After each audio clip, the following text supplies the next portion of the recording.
ప్రభునందు ప్రియమైన సహోదరి సహోదరులకు వందనాలు తెలియజేస్తున్నానండి. పరిశుద్ధ గ్రంథం నుండి 138వ కీర్తన 6వ వచనాన్ని మనం చదువుకుందాం. యెహోవా మహోన్నతుడైనను, ఆయన దీనులను లక్ష్యపెట్టు, ఆయన దూరం నుండి గర్విష్ఠులను బాగుగా పెరుగు. చిన్న ప్రార్థన చేసుకుందాం. ప్రేమ కలిగిన తండ్రి, దయగల మా ప్రభువా, పరిశుద్ధ గ్రంథంలో నుండి నీ మాటలు ధ్యానించడానికి ఇచ్చిన విలువైన సమయం బడి స్తోత్రాలు ప్రభువా. నా తండ్రి, నీ ప్రేసుకుని బట్టి వాడిని నాతో మాతో ఆయనతో మాట్లాడి మా హృదయాలు తృప్తిపరచమని ఈ మాటలు ఆలకిస్తున్న బిడ్డల జీవితాలు ఉపకారం ఏస్తున్నాం నడుచున్నాం తండ్రి. యెహోవా మహోన్నతుడైనను, ఆయన దీనులను లక్ష్యపెట్టును అని రాయబడింది.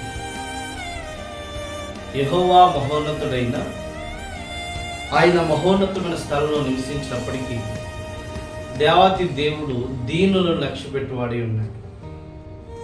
ఆయన దీనుల ఎడల ఆయన కనికరం చూపు దేవుడై ఉన్నాడు. దేవుని యొక్క వాక్యంలో చూస్తున్నాం, దీనులు అంటే ఎవరు? వేదలు వేరు, దీనులు వేరు. ప్రియులరా, దీనులు దేవుని యందు భయభక్తులు కలిగి, తగ్గింపు జీవితం కలిగి, దేవుని మాటకి విధేయత చూపి, దేవుని చిత్తానుసారంగా జీవిస్తూ వారి జీవితంలో మరి దీన స్వభావం, దీనత్వం, మరి బైబిల్ గ్రంథం తెలియజేస్తుంది, ఆత్మ విషయమై దీనులైన వారు ధన్యులు, పరలోక రాజ్యము వారు. ఆత్మ విషయమై మనము తగ్గింపు జీవితం కలిగి ఉండాలి. మన జీవితంలో దీనత్వం అనేది దేవుడు చూస్తున్నాడు. బైబిల్ గ్రంథంలో రాయబడిన మాట, ఎవడు దీనుడై నలిగిన హృదయం గలవాడే నా మాట విని వణుకుచున్నాడో వానిని నేను దృష్టించుచున్నానని ప్రభు చెప్తున్నాను. కాబట్టి ఎవరు దీనుడై దేవుని మాట విని వణుకుతూ ఉంటారో వారిని ప్రభువారు దృష్టిస్తున్నారు, అంటే లక్ష్య పెడుతున్నారు. చూడండి, మనం సెల్ ఫోన్లో చూస్తున్నప్పుడు మరి అక్కడ సర్కిల్ ఒకటి వస్తూ ఉంటుంది.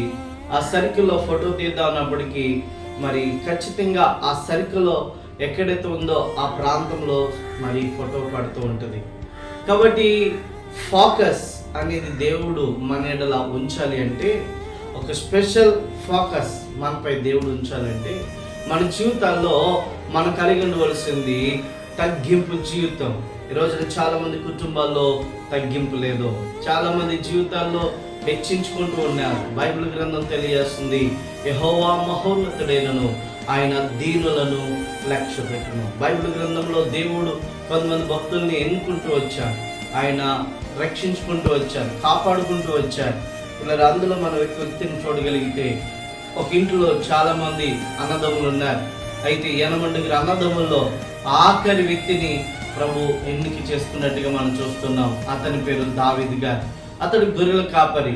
సమూయేలు అనేటువంటి భక్తుడు మరి ఆ ప్రాంతానికి వెళ్ళినప్పుడు, ఆ స్థలానికి వెళ్ళినప్పుడు అతడి జీవితంలో మొదటి సమూయేలు గ్రంథం 16:9 వచనంలో ఈ వచనాలు మనం చూడగలుగుతాం.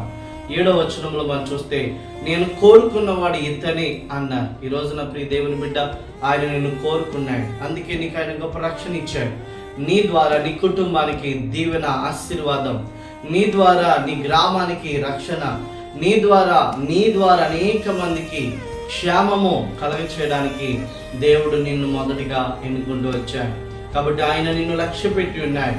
కాబట్టి ఆయన గొప్ప రక్షణ నీ కొరకు నా కొరకు సిద్ధం చేసి ఉన్నాడు. నువ్వు చాలా ధన్యుడివి, ధన్యురాలివి. నీ జీవితంలో వేదనలో, కష్టాల్లో, బాధల్లో ఉన్నావా? నేనెవరు పట్టించుకోవట్లేదు, బాధపడుతున్నావా? ప్రభు నీకు సహాయం చేయబడి ఉన్నాడు. సహోదరి సహోదరుడా, నీ జీవితంలో ప్రభు లక్ష్య పెడుతున్నాడని నీకు ఒక శుభవార్త జ్ఞాపం చేస్తున్నాను. ఆయన నిన్ను లక్ష్య పెడుతున్న సంగతి నువ్వు ఎరుగుదువా? ఆయన నిన్ను కనిపెడుతూ ఉన్నాడు. బైబిల్ గ్రంథంలో రాయబడిన మాట, ప్రియులారా, దేవుని వాక్యాలు చూస్తే, ఎవడు దీనుడై నా మాట విని వణుకుచుండునో నేను వానిని దృష్టించుచున్నాను అన్నారు ప్రభు. కాబట్టి ఎవరు దీనత్వం కలిగి, దీనత్వం, తగ్గింపు జీవితం, ప్రియులారా, తగ్గింపు జీవితం చాలా విలువైంది క్రైస్తవ జీవితంలో. ఎవరైతే తగ్గించుకుని దేవుని సేవకులకు లోబడి, దేవుని పరిచయలో ఎవరైతే తగ్గించుకుని దేవుని పనిలో వారు ముందుకు సాగుతూ ఉంటారో తప్పక దేవుడు వారిని లక్ష్య పెడుతూ ఉన్నారు. దేవుడు వారిని ఆశీర్వదించి వారు ఉన్నారు. స్టెఫను అనేటువంటి ఒక సహోదరుడు మరి ఎంతో చక్కని పరిచయం చేస్తూ ఉండేవాడు.